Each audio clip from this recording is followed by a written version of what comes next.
Last time on Shadow Peace, the war between the Marines and the Revolutionary Army came to an end.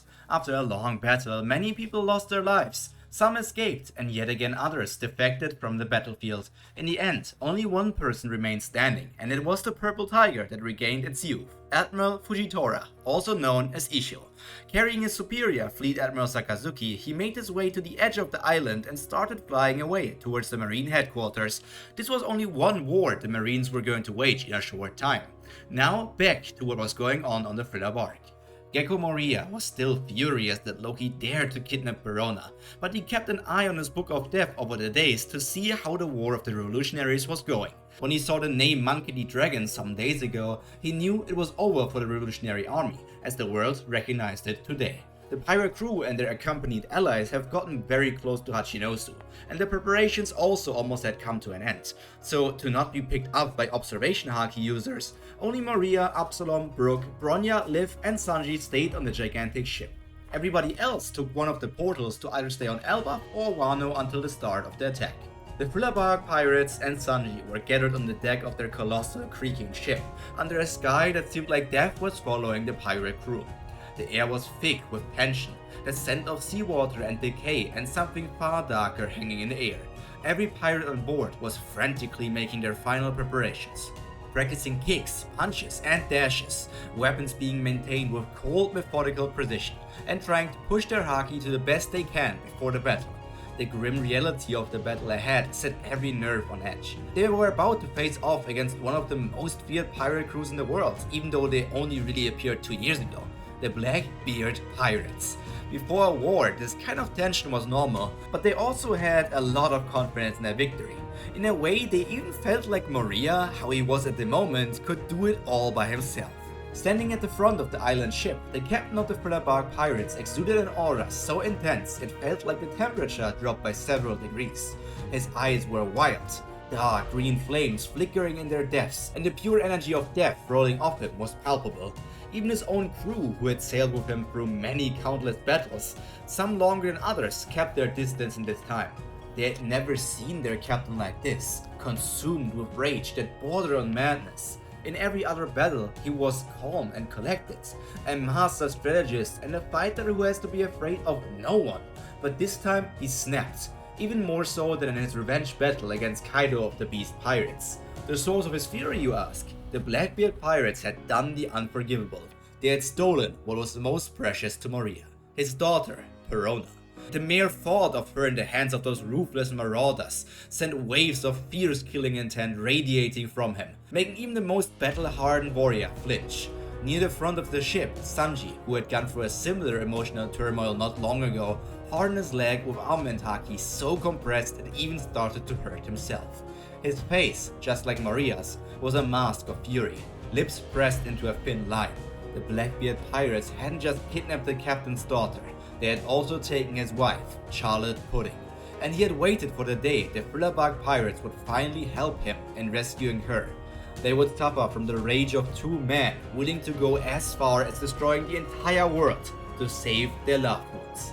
His hands shook with barely suppressed rage as he continued performing the same exact kick he practiced ever since his loss against Hyrodine on Elbaf.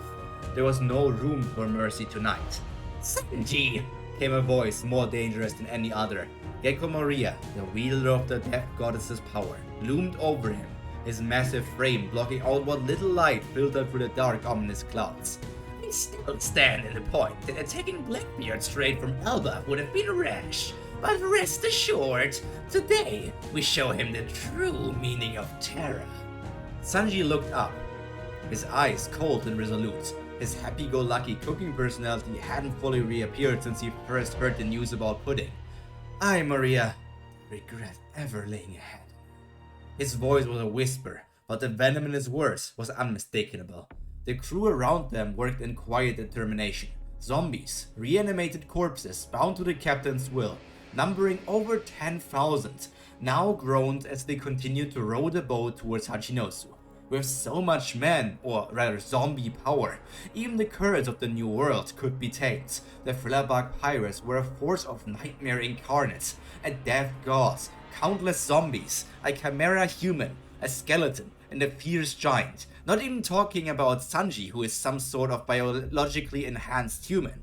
Anyone would be scared by them if they met them on the street. But on this day, driven by Gekko Moria's unquenchable rage, they were more monstrous than ever. Then they could see it and sense it. Pirate Island, better known as Hachinosu.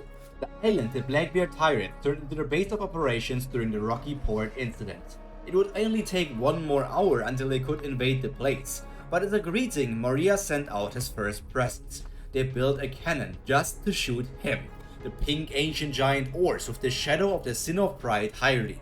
He got blasted towards the island. With a massive bang, the gigantic zombie flew through the air until it crash landed on Blackbeard's territory.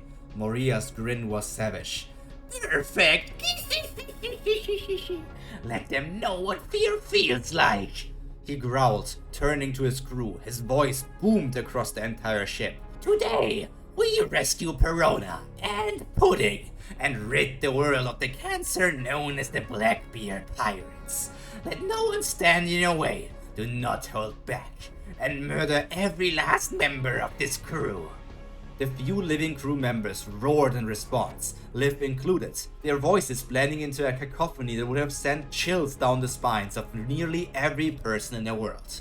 Moria saw his little girl with the others and approached her instantly. Liv, you are not coming with us. He spoke with a strong voice, different to the murderous tone he had during his rally call, but still commanding. Before the young giant could even begin to argue with her father, he added something. I know you want to help us in saving your sister, but this is too much for you. Stay in your room and wait until we return. There will be a big party once we are back, so you can look forward to that. Normally, she would insist on going with them, but even a child like her could feel how serious the situation was. She simply nodded and made herself on the way to her room in the castle of the Thriller Bark. As the colossal boats drew closer, the seas seemed to roil in anticipation of the coming clash, a confrontation that would be spoken of in hushed tones for years to come. Sanji didn't stop kicking even for a second, even during the speech, his heart thundering like a war drum.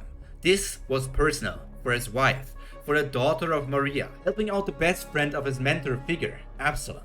The Blackbeard Pirates had outdone themselves this time, and they were about to learn what happened when you offended the wrong crew. As the Thriller Bark surged forwards, the captain's deathly aura only grew darker, swallowing the horizon in its grim embrace. The storm was coming, not from the skies, but from the heart of man driven beyond their limits.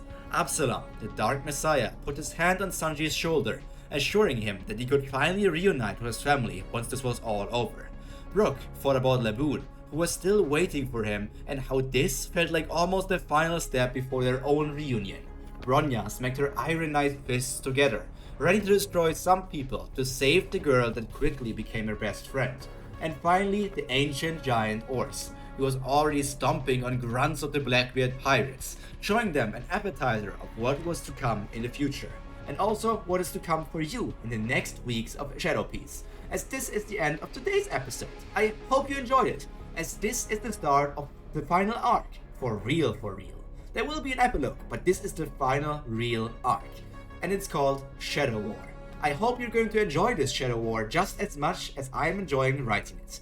All that's left to be said now is stay happy, stay healthy, and most importantly, stay cultured. Pyro, out. Bye!